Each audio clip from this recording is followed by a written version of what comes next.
آلہ الطیبین الطاہرین المعصومین المظلومین ولعنۃ اللہ علی اعدائہم اجمعین من لیلنا ھذا الی قیام یوم الدین اما بعد قال اللہ تبارک و تعالی فی کتابہ المبین بسم اللہ الرحمن الرحیم قد جاءکم من اللہ نور و کتاب مبین صلوات اللہ۔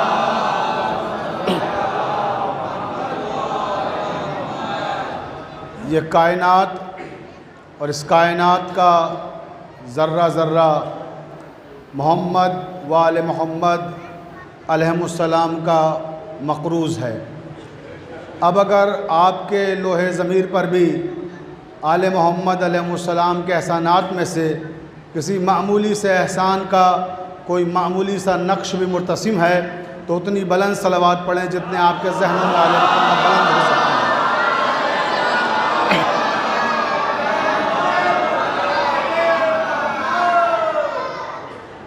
واجب الاحترام سامعین کرام، محبان اہل بیت علیہم السلام، ماہ اذا کا چاند نمودار ہو چکا ہے۔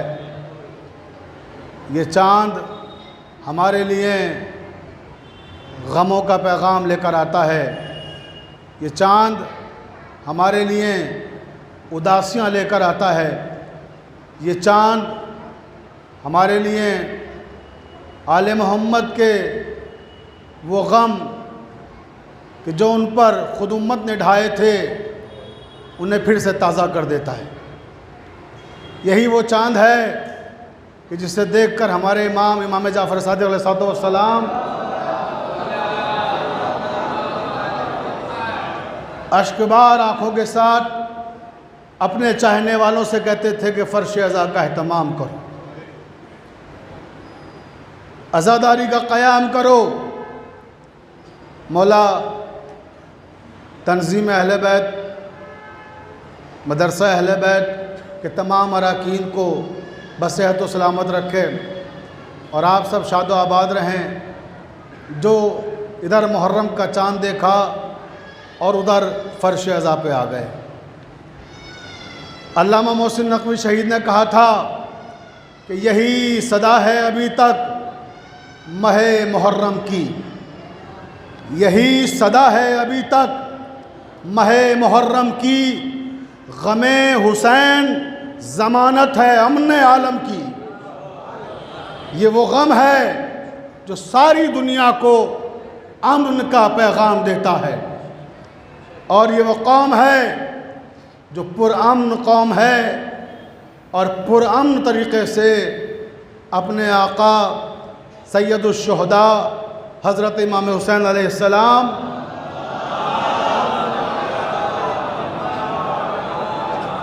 اور ان کے انصار و اعوان کو مجالس کے ذریعے سے خراج عقیدت پیش کرتی ہے۔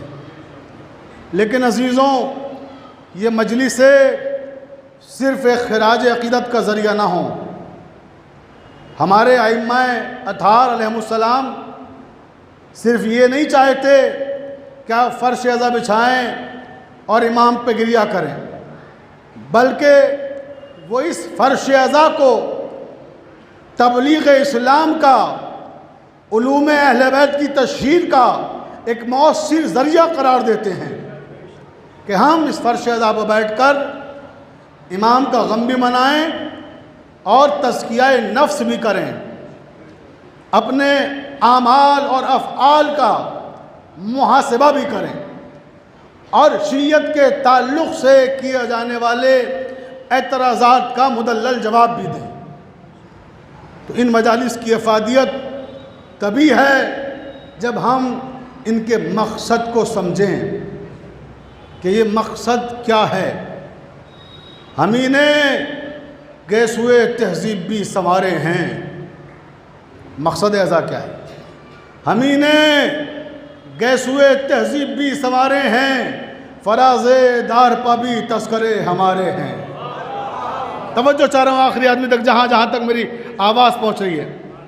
ہمیں نے گیسوئے تہذیب بھی سنوارے ہیں، فراز دار پہ بھی تذکرے ہمارے ہیں، ہمیں نے علم و ادب کو حیات بخشی ہے، یہ مجلسیں نہیں تعلیم کے ادارے ہیں۔ صلوات پڑھ دے محمد و آل محمد پر۔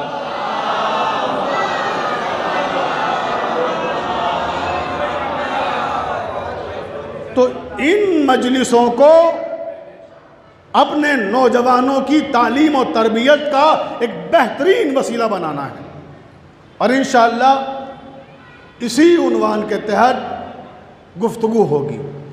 ہمارا جو 10 دن موضوع گفتگو اس عرصے کا رہے گا وہ ہے کتاب اور وارثان کتاب۔ اس عنوان سے 10 دن مسلسل ہم آپ کی خدمت میں کچھ معروضات پیش کریں گے، اور موضوع کے جو تقاضے ہیں ان پر تفصیل سے گفتگو کریں گے کہ کتاب خدا جو دنیا کی ساری کتابوں میں سب سے عظیم ترین کتاب ہے، اس کتاب کا پیغام کیا ہے۔ یہ کتاب الماریوں میں سجانے کے لیے نہیں ہے، یہ کتاب قرآن خوانی کے وقت قرآن کی تلاوت کرنے کے لیے نہیں ہے، یہ کتاب ہماری زندگیوں میں تغیر اور تبدل لانے کے لیے ہے۔ یہ کتاب ہمارا معیار زندگی بلند کرنے والی کتاب ہے، یہ کتاب ہمارا منشور حیات ہے، یہ کتاب برنامہ زندگی ہے۔ تو اس کتاب کی اہمیت کیا ہے، اس کی افادیت کیا ہے، اس پر گفتگو ہوگی، اور پھر وارثان کتاب کیا چاہتے ہیں، وارثان کتاب نے کتاب کو کس انداز میں پیش کیا ہے، اور اس کتاب میں جو ضابطے ہیں، جو اصول ہیں، جو قوانین ہیں، ان قوانین اور ان اصولوں پر بھی گفتگو کی جائے گی، تاکہ ہمارے نوجوان صرف یہ نہ ہو کہ قرآن کو کوئی مقدس کتاب سمجھ کے سینے سے لگا کے، پیشانی سے لگا کر، ہونٹوں سے چوم کر پھر طاق میں رکھ دیں۔ اسے طاق میں نہیں رکھنا ہے، اس مقدس کتاب کو سینے سے لگا کے، آنکھوں میں بسا کے اپنے قلب میں تحلیل کرنا ہے، اپنی روح میں اتارنا ہے، اور ائمہ معصومین علیہ السلام کی تعلیمات کو اپنی عملی زندگی کا حصہ بنانا ہے۔ تو انشاءاللہ اسی حوالے سے ہم 10 دن گفتگو کریں گے، لیکن کیونکہ آج یہ پہلی مجلس ہے اور تمہیدی مجلس ہے، تو میرا ایک اصول ہے، اور وہ مجلس گویا ایک طرح سے عشرے کا تعارف بھی ہوتی ہے کہ آپ جو عنوان قائم کر رہے ہیں وہ اس عنوان کا انٹروڈکشن ہے، وہ تعارف ہے کہ اس پر جب کوئی عمارت تعمیر کرتے ہیں تو پہلے بنیاد رکھی جاتی ہے، پھر اس پہ عمارت دھیرے دھیرے تعمیر ہوتی ہے۔ تو ایسے ہی جب ہم کوئی موضوع منتخب کرتے ہیں شے کے لیے تو پہلے بنیاد رکھتے ہیں، تو یہ آج کی مجلس بنیاد ہے۔ عمارت انشاءاللہ کل سے تعمیر کریں گے ہم اس موضوع اور اس ٹاپک پر کہ جو ہمارا ان مجالس کے لیے منتخب کیا ہوا عنوان ہے۔ لیکن آج عمارت تعمیر کرنے کے ساتھ ساتھ میں فرش عزا اور عزاداری، کیونکہ جس کے صدقے میں ہم اپنی زندگیوں کو روشن کریں گے، جس کی وجہ سے ہمیں اسلام کو سمجھنے کا موقع ملے گا، اس کی اہمیت کیا ہے، اس عزا کو سمجھ لیں آج کی حد تک، اور اس کے بعد کل سے انشاءاللہ پھر جو موضوع ہمارا ہے اس پر گفتگو آگے روز بروز بڑھتی رہے گی، اور عنوان کے تحت ہم منزل بہ منزل اپنی راہوں کو منزل سے قریب کریں گے۔ تو یہ فرش عزا جو آپ نے بچھایا ہے، یا یہ عرض کروں کہ یہ فرش نہیں، یہ ایک تہذیب ہے، تہذیب عزا۔ دنیا میں مختلف تہذیبیں ہوتی ہیں، اور وہ تہذیبیں آہستہ آہستہ پروان چڑھتی ہیں۔ ہر تہذیب کو پروان چڑھنے میں ایک لمبا سفر طے کرنا پڑتا ہے، اس کے بعد اس کی اپنی کوئی شناخت قائم ہوتی ہے، خواہ وہ عربوں کی تہذیب ہو، یا عجم والوں کی تہذیب ہو، یا مصر والوں کی تہذیب ہو، یا روم والوں کی تہذیب ہو، یا ہند و پاک کی تہذیب ہو، یا مغربی ممالک کی تہذیب ہو۔ ابھی اس پر بحث نہیں ہے کہ وہ تہذیب اچھی ہے یا بری ہے، لیکن سب کا اپنا کلچر ہوتا ہے، اپنی تہذیب ہوتی ہے، اور تہذیب ایک دن میں وجود میں نہیں آتی، برسوں لگتے ہیں، سالوں خرچ ہوتے ہیں، اس کے بعد آہستہ آہستہ تہذیب پروان چڑھ کر ایک شکل میں آتی ہے۔ یہ تو اقوام عالم کی تہذیبوں کی بات کر رہا ہوں، آپ چھوٹی چھوٹی تہذیبیں دیکھ لیں جو یونیورسٹی کالجوں کی سطح پہ قائم ہوتی ہیں۔ مثلا علی گڑھ مسلم یونیورسٹی ہے، اس کا اپنا ایک کلچر ہے، ایک تہذیب ہے کہ چوڑی دار پاجامہ ہوگا، کالی شیروانی ہوگی، توجہ ہے نا۔ یا اسی طرح سے آپ بنارس پہنچ جائیے جو ہندو وشودیالیہ ہے، وہاں کی اپنی ایک تہذیب ہے، اپنا ایک کلچر ہے، توجہ ہے، اور اس کلچر اس تہذیب میں کوئی مداخلت دوسرے کی برداشت نہیں کرتا۔ ابھی علی گڑھ مسلم یونیورسٹی کے تعلق سے حکومت نے مداخلت کرنے کی کوشش کی تھی تو پوری دنیا میں احتجاج ہوا تھا کہ ہم یہاں کے قانون، یہاں کے اصول، یہاں کے ضابطے نہیں بدلیں گے۔ ضابطے تو چھوڑ دیجئے، اصول تو چھوڑ دیجئے، جس تصویر پر حکومت نے اعتراض کیا تھا وہ تصویر آج تک نہیں ہٹی وہاں سے، توجہ ہے، وہ آج بھی تصویر وہاں ویسے ہی لگی ہوئی ہے۔ کیوں؟ کیونکہ انہوں نے کہا وہ ہماری تہذیب کا حصہ ہے، اسے ہم نہیں ہٹا سکتے۔ وہ بعد میں جا کے بھلے ہی دوسرے ملک کے سربراہ بن گئے، بانی بن گئے، مگر جب یہ تصویر لگی تھی اس وقت وہ یہاں کے تھے، توجہ ہے۔ تو تہذیبیں ایک عجیب و غریب مرحلے سے گزرتی ہیں، بڑی نازک منزلوں سے گزرتی ہیں، اس کے بعد پروان چڑھتی ہیں۔ کائنات میں صرف ایک تہذیب ایسی ہے، توجہ چاہتا ہوں، یعنی جتنی بھی تہذیبیں ہیں، روم کی تہذیب، مصر کی تہذیب، ایران کی تہذیب اور ہندوستان کی تہذیب، پاکستان کی تہذیب، جتنے بھی ممالک ہیں جن کا اپنا کلچر ہے، اپنی تہذیب ہے، برسوں میں، سالوں میں وہ تہذیبیں پروان چڑھتی ہیں۔ لیکن کربلا کی تہذیب ایک منفرد تہذیب ہے۔ ہر تہذیب کو پروان چڑھنے میں ہزاروں سال لگے، مگر کربلا کی تہذیب صرف ایک دن میں ترتیب پائی۔ توجہ چاہتا ہوں، تہذیب کربلا صرف ایک دن میں پروان چڑھی ہے۔ ایک دن میں صبر پہ آیا شباب، کربلا، توجہ چاہتا ہوں، ایک دن میں صبر پہ آیا شباب، ایک دن میں ظلم بوڑھا ہو گیا۔ صلوات پڑھ دیں محمد والے محمد پر۔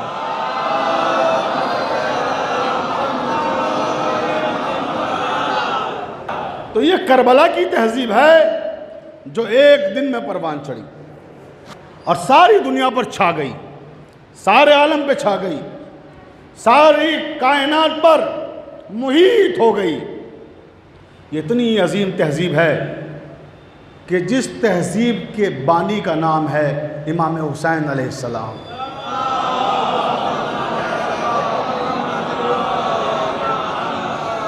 یہ اتنی عظیم تہذیب ہے کہ جس تہذیب کا تحفظ خاتون کا نام ہے زینب کبریٰ سلام اللہ علیہا۔ تو آپ ان دو عظیم ترین شخصیتوں کی تہذیبی وراثتوں کے وارث ہیں۔ اب ذرا اپنا جائزہ لیجئے، محاسبہ کیجئے کہ آپ کی وابستگی کن افراد کے ساتھ ہے، کن عظیم ترین شخصیتوں سے آپ کا تعلق ہے، اور کس تہذیب کی آپ اس فرش ازا کے ذریعے حفاظت کر رہے ہیں، یا کس تہذیب کو آپ فروغ دینے میں مصروف ہیں، اس تہذیب کو جس کے بانی امام حسین اور جس کی محافظ جناب زینب سلام اللہ علیہا ہیں۔ تو عزیزان محترم، اس تہذیب کے بنیاد گزار جب ایسے لوگ ہوں، ایسی عظیم ترین شخصیتیں ہوں، ایسی مقدس ہستیاں ہوں، تو بھلا اس تہذیب کو کس کی نظر لگ سکتی ہے، اور اس تہذیب کو کون ختم کر سکتا ہے؟ آپ دیکھیے دنیا کا دستور کیا ہے، توجہ چاہتا ہوں، دنیا کا دستور یہ ہے کہ جب تک بادشاہ زندہ ہے تب تک اس کے قصیدے پڑھنے والے موجود ہیں، جب بادشاہ ختم تو قصیدے لکھنے والے ختم۔ بہت توجہ چاہتا ہوں، آپ مجھے بتائیے آج کے زمانے میں کوئی جلال الدین اکبر کا قصیدہ لکھے گا؟ بھئی اسی شہر میں، دلی میں اس نے حکومت کی اور آپ اسی شہر میں رہتے ہیں، جس زمانے میں جلال الدین اکبر کی حکومت تھی آپ کو ہزاروں شاعروں کے قصیدے مل جائیں گے اس کی شان میں، فارسی میں، اردو میں، مختلف زبانوں میں لوگوں نے لکھا. لیکن آج جب وہ نہیں ہے تو اب کوئی اکبر کا قصیدہ لکھنے والا نہیں ہے. توجہ چاہتا ہوں، وجہ کیا ہے نوجوانوں؟ ریزن کیا ہے؟ سبب کیا ہے؟ ریزن یہ ہے، سبب یہ ہے کہ انسان جب کسی کی تعریف کرتا ہے تو اس کے پیچھے کوئی نہ کوئی مقصد ہوتا ہے. توجہ چاہتا ہوں، بغیر مقصد کے کوئی تعریف نہیں کرتا، اور تعریف ایسی شے ہے جو ہر انسان کو پسند آتی ہے. میں توجہ چاہتا ہوں، اور میں دلیل پیش کر دوں کہ تعریف تو ایسی شے ہے، انسان کیا اللہ کو بھی پسند ہے. قرآن کا آغاز ہی اس فقرے سے ہوتا ہے، الحمدللہ رب العالمین. صلوات پڑھ دیں محمد والے محمد پر.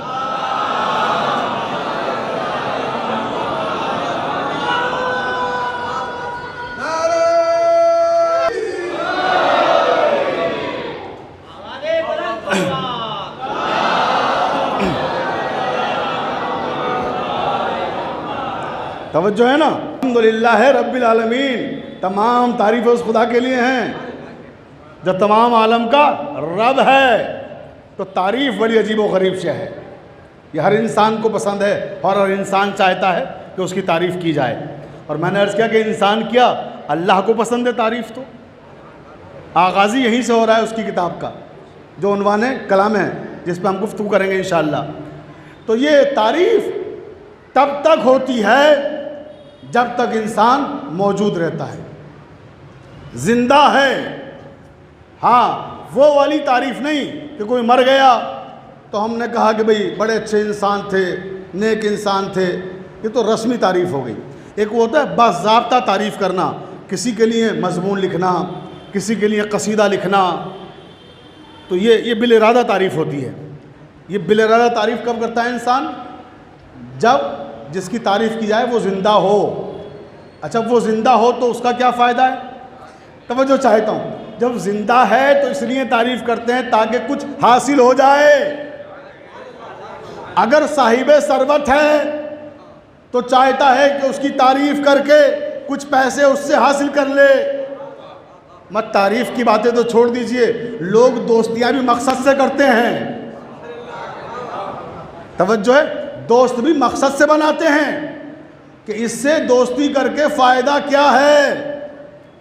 معاصر حد میں موجودہ زمانے میں بڑے ہوشیار قسم کے لوگ ہیں.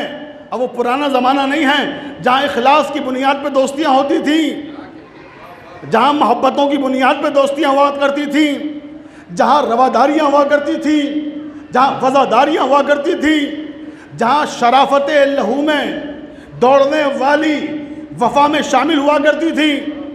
اب بالکل ماحول بدل رہا ہے، اور اصل میں ماحول بدلنے کی وجوہات ہیں. جو پہلے غذائیں ہوا کرتی تھیں وہ غذائیں بھی اصلی کھایا کرتے تھے تو شرافتیں بھی اصلی ہوتی تھیں. اب غذائیں نقلی ہیں تو شرافتیں بھی نقلی ہیں. صلوات پڑھ دیں محمد والے محمد پر.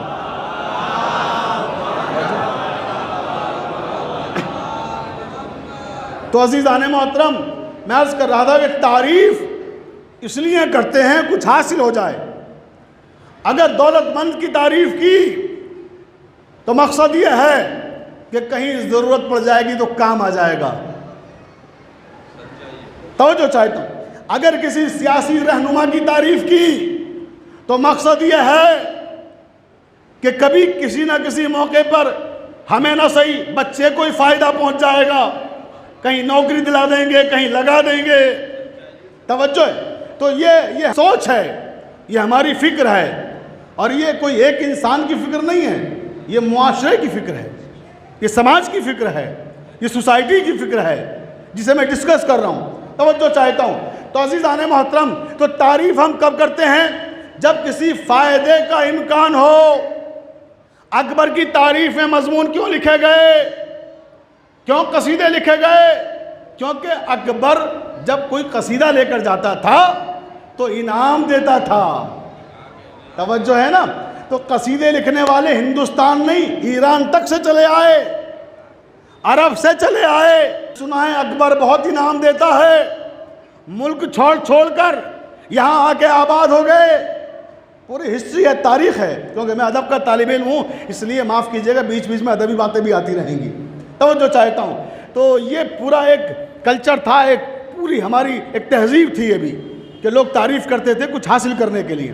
تو دستور یہ ہے کہ جب کچھ ملے تب تعریف کی جائے, جب کچھ ملے تب قصیدہ لکھا جائے, جب کچھ ملے تو مضمون لکھا جائے. لیکن یہ ایک ایسی شخصیت ہے جسے ہم کہتے ہیں امام حسین سید الشہداء. توجہ چاہتا ہوں, دنیا کے بادشاہ مر گئے, تعریف کرنے والے بھی مر گئے, لیکن حسین وہ بادشاہ ہے کہ آج 1400 سال کے بعد بھی ساری دنیا میں جہاں محرم کی پہلی تاریخ آئی, ادھر فرش ازا بچھا اور امام کا ذکر شروع ہو گیا. صلوات پڑھ دے محمد والے محمد پر.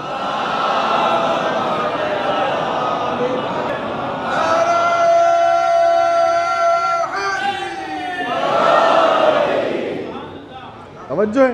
تو یہ وہ بادشاہ ہے جس کی بارگاہ میں آپ آئے ہیں کہ یہاں گئے ہوئے زمانے ہو گئے, 1400 سال گزر گئے, مگر تعریف کرنے والے موجود ہیں, قصیدے لکھنے والے موجود ہیں, فرش ازا بچھانے والے موجود ہیں.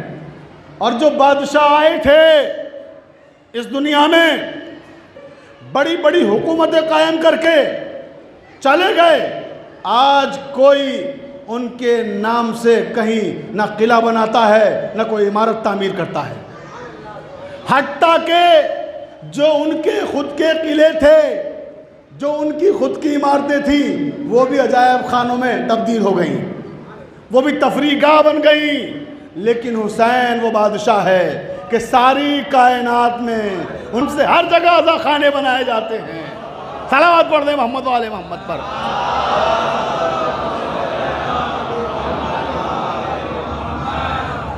آج دنیا میں کوئی بھی امام حسین سے امیر نہیں ہے. یہ وہ امیر کائنات ہیں کہ آج دنیا میں جب سارے انسانوں کی پراپرٹی, دولت, زمین, جائیداد دیکھی جائے گی تو حسین ابن علی سے زیادہ کسی کی دولت نہیں آج. ساری دنیا میں امام کی دولت, ہر جگہ عزا خانہ, ہر جگہ امام بارگاہ, ہر جگہ امام کے نام کی مساجد.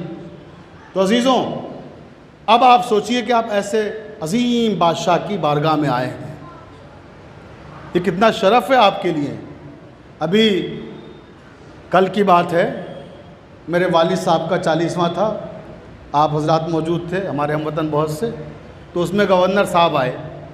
تو جب گورنر صاحب آئے تو ہمارے جو برادران وطن ہیں, جو نیتا ہیں, وہ یہ سوچ رہے تھے کہ ہم کون سا لباس پہنیں کہ گورنر صاحب سے ملنا ہے. توجہ ہے نا بھئی, ہر انسان جب کسی بڑے سے ملنے جاتا ہے سوچتا ہے کہ متاثر کن لباس ہو.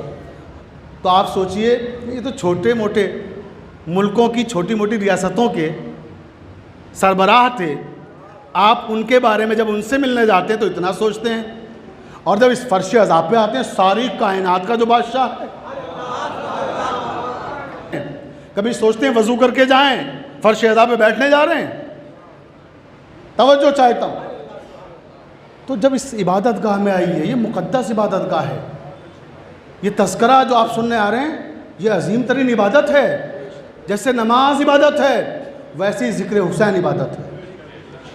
تو یہاں جب آئیے ذہنی طور پہ آمادہ ہو کے آئیے کہ ہم عظیم ترین عبادت کے لیے جا رہے ہیں. معلوم ہوا کہ کام پر تھے اور جس لباس میں تھے پسینے میں تر تھے اسی انداز میں. آپ بتائیے کسی بڑے آدمی سے, ابھی آپ کو اپنے علاقے کے اگر ایم ایل اے سے ملنے جانا ہو, کیا اس انداز میں جائیں گے؟ پہلے گھر آئیں گے کہ لباس تبدیل کر لیں, خوشبو لگا لیں, اچھے کپڑے پہن لیں, تب وہاں جائیں گے. تو ایم ایل اے کی حیثیت کیا ہے, گورنر کی حیثیت کیا ہے؟ آپ تو بادشاہوں کا بادشاہ جو ساری کائنات کا مالک ہے, اس حسین کی بارگاہ میں آ رہے ہیں. تو میرے عزیزوں, میرے نوجوانوں, میں درخواست کروں گا جب مجلس میں آئیے تو باقاعدہ صرف روح نہیں ظاہر بھی پاک کر کے لائیے. ظاہری طہارت بھی ہو اور روحانی طہارت بھی ہو. معلوم ہوا کہ آپ مجلس میں آ رہے ہیں, اور جب آ رہے تھے تو راستے میں کوئی چھینٹ آ گئی نالی کے کسی پانی کی، اور اب آپ نے سوچا کہ نماز تو پڑھنے جا نہیں رہے، توجہ ہے نا، چلو بعد میں جا کے تبدیل کر لیں گے، بعد میں نہا لیں گے۔ نماز پڑھنے نہیں جا رہے ہیں، مگر جس نے نماز بچائی ہے اس کی بارگاہ میں آ رہے ہیں۔ صلوات پڑھ دیں محمد والے محمد پر۔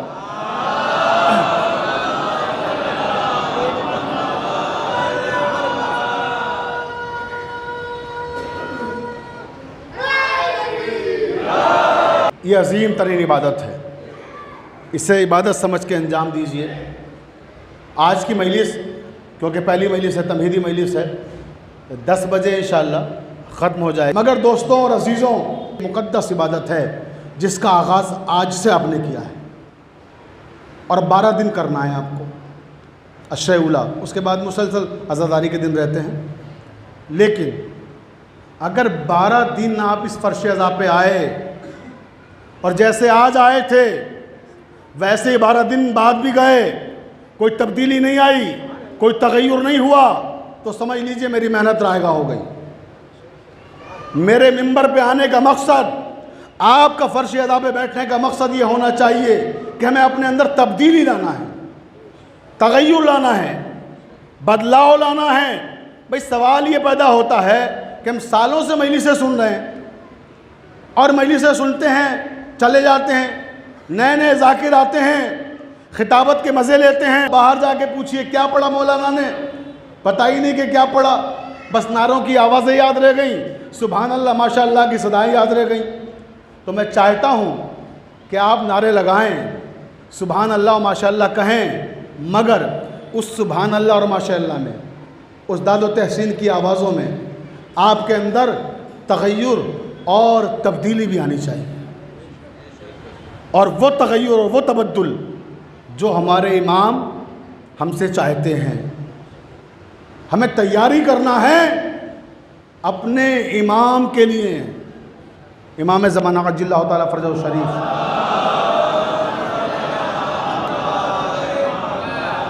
ان کے ظہور کی تیاری، کہ اس کے لیے ماحول سازگار کیا جائے۔ میں اکثر کہا کرتا ہوں رمضان کا مہینہ جو گزر گیا اور جو اب اس وقت مہینہ چل رہا ہے، ان دونوں مہینوں میں فرق کیا ہے؟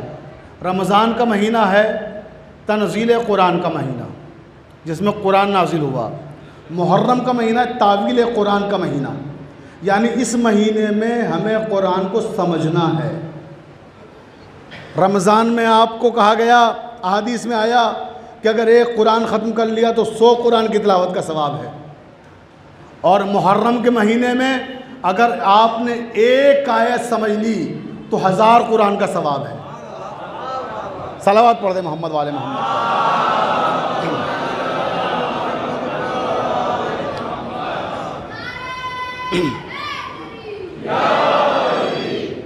تو بس عزیزوں، آخری بات آج کی حد تک اور گفتگو تمام کر رہا ہوں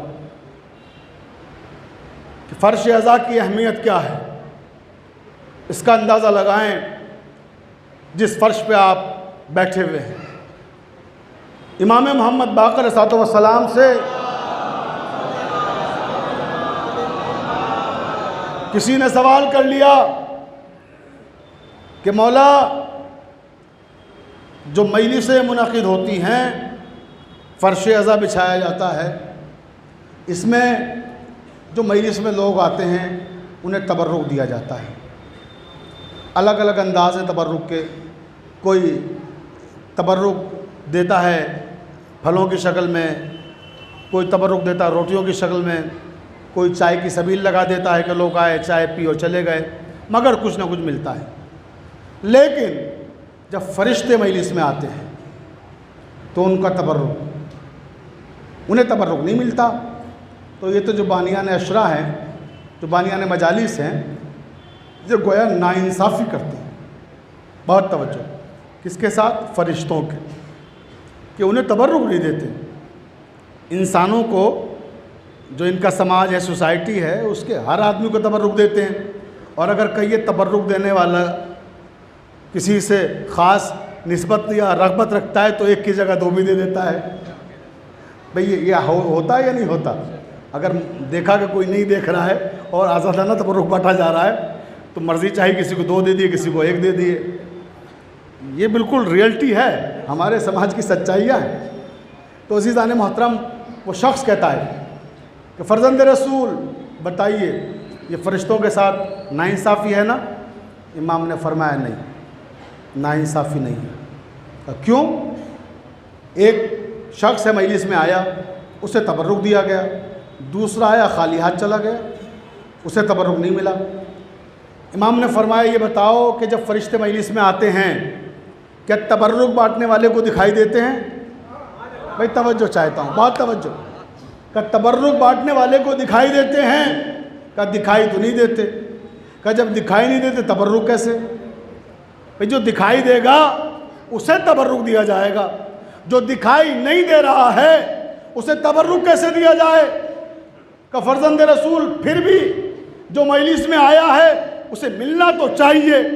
کہ یقیناً ملنا چاہیے, اور فرشتوں کو بھی تبرک ملتا ہے. تو وہ شخص کہتا ہے فرزند رسول ان کا تبرک کیا ہے؟ اب دیکھیں میرے نوجوان, اس پر خصوصی توجہ چاہتا ہوں آپ کے نوجوانوں.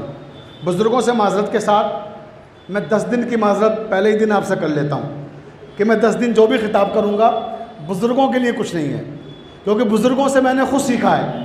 تو میں آپ کو کیا بتاؤں گا, میں اپنے نوجوان بھائیوں کے لیے خطاب کروں گا, اپنی نئی نسل کے لیے اور اپنے چھوٹے چھوٹے بھائیوں کے لیے. ان کی مجھے تربیت کرنا ہے, ان کی ذہن سازی کرنا ہے. اور بزرگوں سے تو جو میں نے سیکھا ہے ان کا آموختہ آپ کو سنا رہا ہوں میں. توجہ چاہتا ہوں. تو اے نوجوانوں, اس فرش اعضا کی عظمت دیکھو جس پر آپ بیٹھے ہو کیا ہے. امام معصوم فرما رہے ہیں, فرمایا امام نے کہ فرشتوں کو بھی تبرک ملتا ہے. وہ شخص حیرت زدہ ہو کے پوچھتا ہے فرزند رسول فرشتوں کو کیسے ملتا ہے؟ وہ تو خالی ہاتھ جاتے ہیں. نہیں, فرشتوں کو تبرک بانیان مجلس نہیں دیتے, بانیان اشرا نہیں دیتے. کہ پھر کہ ان کا تبرک اللہ کے یہاں سے آتا ہے. دیکھیں مجلس اعضا کی عظمت کیا ہے. ان کا تبرک اللہ کے یہاں سے آتا ہے. کہ وہ کیا آتا ہے؟ کہ سنو, راوی کہتا ہے, امام معصوم روایت کر رہے ہیں کہ فرشتوں کے غول وہاں آتے ہیں جہاں ذکر امام حسین ہوتا ہے.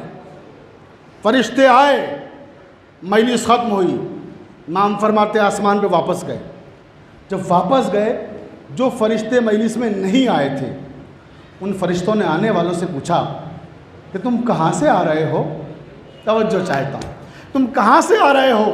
تمہارے اندر سے بڑی اچھی خوشبو آ رہی ہے, تمہارے اندر سے بڑی اچھی خوشبو آ رہی ہے. تو جو مجلس میں فرشتے آئے تھے انہی نے نہ آنے والوں سے کہا ہم مجلس امام حسین سے آ رہے ہیں اور اس ذکر کی برکت میں یہ خوشبو ملی ہے. توجہ چاہتا ہوں, اس ذکر کی برکت سے یہ خوشبو ہمیں ملی ہے. دوسرے فرشتے جو نہیں آئے تھے وہ کہتے ہیں افسوس کہ ہم مجلس میں نہیں گئے, کاش ہم بھی مجلس میں جاتے اور ہمیں بھی یہ خوشبو تبرک میں ملتی. آواز غیب آئی کہ کیا ہوا, پچھتاتے کیوں ہو مجلس میں نہ جانے پر؟ فرشتوں نے کہا اے پروردگار, پچھتا یوں رہے ہیں کہ جس مجلس میں یہ گئے تھے وہ مجلس ختم ہو گئی. بھائی توجہ آخری آدمی تک, آخری بات اس سلسلے کی, مجلس ختم ہو گئی. جہاں یہ گئے تھے, جہاں سے یہ خوشبو لے کر آئے ہیں, آواز غیب آئی کہ گروہ ملائکہ وہ جگہ جہاں مجلس ہوئی تھی باقی ہے. یعنی مجلس ختم ہوئی ہے, جگہ نہیں ختم ہوئی ہے. توجہ چاہ رہا ہوں, یعنی اگر تم اس جگہ جاؤ گے جہاں مجلس ہوئی تھی تمہیں بھی وہی خوشبو ملے گی. تو امام معصوم فرماتے ہیں کہ جس جگہ پر مجلس منعقد کی جاتی ہے 7 دن تک نزول ملائکہ ہوتا ہے. صلوات پڑھ دے محمد وآل محمد والے.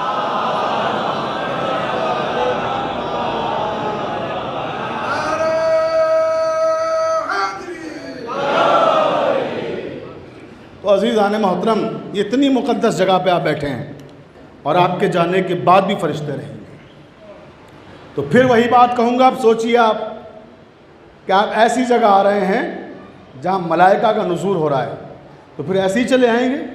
تیاری سے آنا ہے، آمادگی سے آنا ہے، یہ نہیں کہ بھاگے ہوئے چلے آ رہے ہیں اور اس کے بعد بس مجلس میں پہنچے اور سنا اور پھر بس مجلس ہو گئی، اور اس کے بعد یہ کہ صاحب اگر لفاظی کرے خطیب، جملے سازی کرے، مجھے سب آتا ہے، میں لفاظی بھی کر لیتا ہوں، جملے سازی بھی کر لیتا ہوں، لیکن میں لفاظی کر کے آپ کا وقت نہیں ضائع کروں گا۔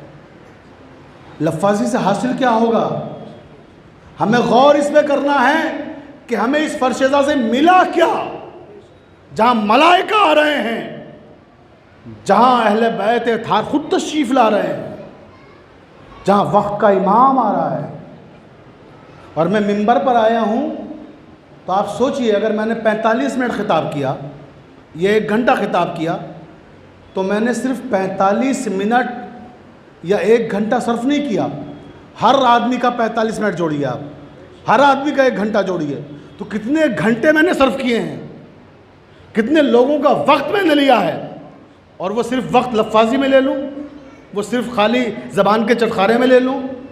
نہیں، لفاظی نہیں ہوگی، زبان کے چٹخارے نہیں ہوں گے، وہ گفتگو ہوگی جو اہل بیت علیہ السلام سے قریب لے جائے، وہ گفتگو ہوگی کہ جو ان کے فضائل پر شکوک و شبہات کرنے والوں کی اصلاح کر سکے، وہ گفتگو ہوگی جو ہمیں قرآن سے قریب لے جائے، وہ گفتگو ہوگی جو ہمیں احکام دین کا پابند بنائے۔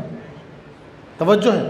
تو بس دوستوں، آج کی حد تک میں نے گفتگو تمام کی، اور انشاءاللہ کل سے پھر کتاب اور وارثان کتاب جو ہمارا عنوان گفتگو ہے، ہم مسلسل ہو جائیں گے۔ آج کی مجلس جیسا کہ میں نے عرض کیا، یہ فرش اعضاء اور اعضاء کی اہمیت پر تھی، کیونکہ جس کی وجہ سے ہم کتاب سے قریب جائیں گے، جس کی وجہ سے وارثان کتاب سے قریب ہوں گے، پہلے اس شے کو تو سمجھیں، وہ کتنی عظمت والی شے ہے، وہ کتنی مقدس شے ہے۔ بس دوستوں، ابھی میں گفتگو کر رہا تھا دوستی کے حوالے سے، کہ دوستیاں، وفاداریاں کہاں ہیں؟ اب دوستیاں ہیں مطلب کے لیے، دوستیاں ہیں مفاد کے لیے، دوستیاں دکھاوے کے لیے، دوستیاں کچھ حاصل کرنے کے لیے، لیکن تاریخ وفا میں ایک دوست ایسا ملتا ہے کہ کائنات میں ایسا دوست نہ ملا، اور وہ دوست ہے حبیب ابن مظاہر۔ مجھے بھی منتظمین نے بتایا کہ آج حضرت حبیب ابن مظاہر کا تابوت برآمد ہوگا، یہاں روز کسی نہ کسی شہید کا تابوت برآمد ہوگا، تو چاند رات میں، تو یہاں جو تہذیب بنی ہوئی ہے تابوت کی برآمدگی کی، اس کے حساب سے مجھے بتایا گیا کہ آج حضرت حبیب ابن مظاہر کا تابوت برآمد ہوگا۔ وہ نقش دوستی کا قائم کیا حبیب نے کہ رہتی دنیا تک وہ کبھی محو نہیں ہو سکتا، کبھی مٹ نہیں سکتا۔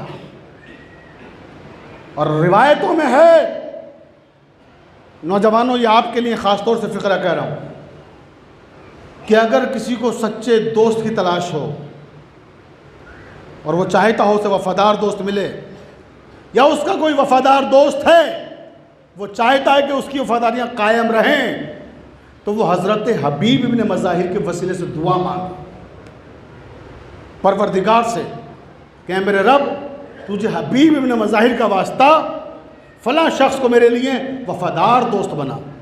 روایتوں میں ہے کہ اللہ اس شخص کی دعا کو رد نہیں کرتا ہے، بلکہ امام معصوم سے یہ روایت بھی ہے کہ جہاں حضرت حبیب ابن مظاہر کا مرقد ہے، اگر وہاں آپ کا جانا ہو، کربلا کبھی آپ پہنچیں، میں دعا کروں گا کہ پروردگار میرے ہر نوجوان کو حضرت حبیب ابن مظاہر کی قبر کی زیارت کرائے، اور حبیب ابن مظاہر کے آقا اور مولا حضرت امام حسین کی قبر مطہر کی زیارت بھی آپ کو نصیب ہو، جو کر چکے انہیں دوبارہ نصیب ہو۔ تو عزیزوں، حضرت حبیب ابن مظاہر وفاداری کا کیا نقش قائم کیا ہے۔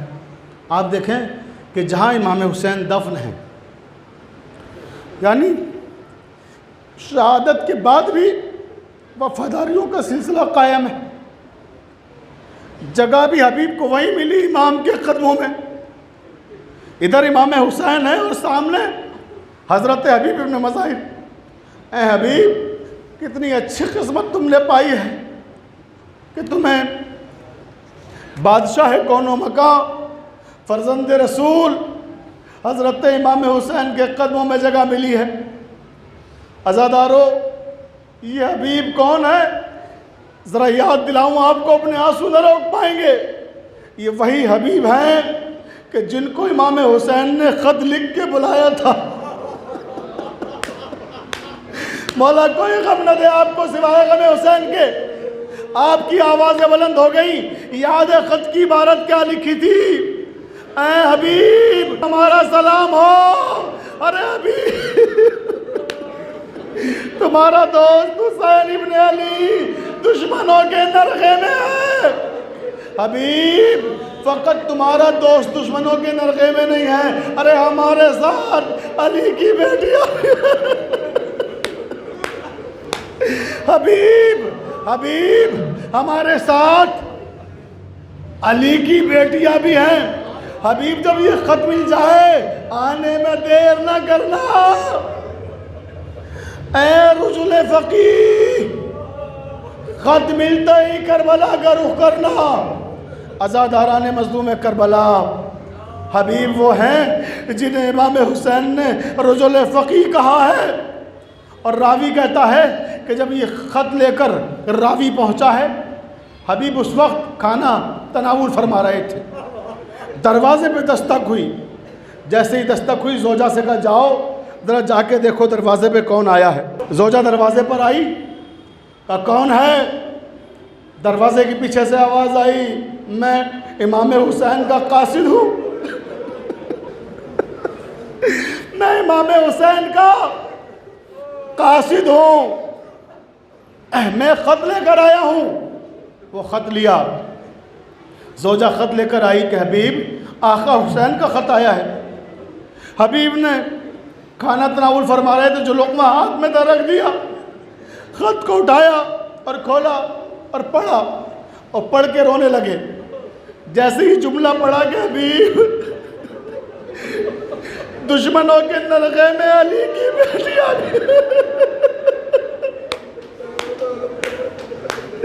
اجرکم اللہ. مولا کوئی غم نہ دے آپ کو صدروں. کہ حبیب دشمنوں کے نرغے میں علی کی بیٹیاں ہیں. کیا لکھا ہے حبیب؟ کہ مولا دشمنوں کے نرغے میں ہے. حبیب کیا سوچا کہ سوچ رہا ہوں مدد کے لیے جاؤں یا نہ جاؤں، اگر چلا گیا تو تمہارا کیا ہوگا. بس جیسے یہ فقرہ کا روایت کے فقرے ہیں، زوجہ حبیب نے چادر اتاری سر سے اور کہا حبیب اس چادر کو اوڑھ کے زہرا کا لال کتنا غریب ہو گیا اور رحم کھا رہی ہے، ترس کھا رہی ہے. کہا حبیب تم گھر میں بیٹھو، میں جاؤں گی آقا حسین کی نصرت کے لیے. عزادار روایت کے فقرے. حبیب کہتے ہیں معظمہ اے زن مومنہ میں تو تمہیں آزما رہا تھا کہ تم کیا کہتی ہو. جاؤ غلام کو کہو کہ رہبار تیار کرے، میں کربلا جاؤں گا. غلام گیا. سرحد کوفہ ناکہ بندی کی گئی ہے، کوئی کوفے سے باہر نہ جانے پائے. ابن زیاد کا حکم ہے. حبیب نے غلام سے کہا چھپ کر سرحد کوفہ کے باہر چلے جاؤ. وہ باہر چلا گیا. عزیزوں آخری فقرہ مجلس تمام کر رہا ہوں. غلام باہر چلا گیا اور ادھر حبیب کو جانے میں دیر ہوئی کیونکہ سرحدیں چاروں طرف سے بند کر دی گئی ہیں. کبھی اس راستے جاتے ہیں، کبھی اس راستے جاتے ہیں. دشمنوں کی نگاہوں سے بچنا بھی ہے. حبیب کو پہنچنے میں بہت دیر ہوئی. غلام جملہ سنیں گے صدر. غلام رہوار سے کہہ رہا تھا اے رہوار اگر میرا آقا نہیں آئے گا تو میں جاؤں گا آقا حسین کی نصرت کے لیے. اگر میرا آقا نہیں آئے گا تو میں جاؤں گا آقا حسین کی نصرت کے لیے۔ اتنے میں کیا دیکھا کہ حبیب آ گئے، عزادارو حبیب اپنے گھوڑے پہ سوار ہوئے اور کربلا پہنچ گئے۔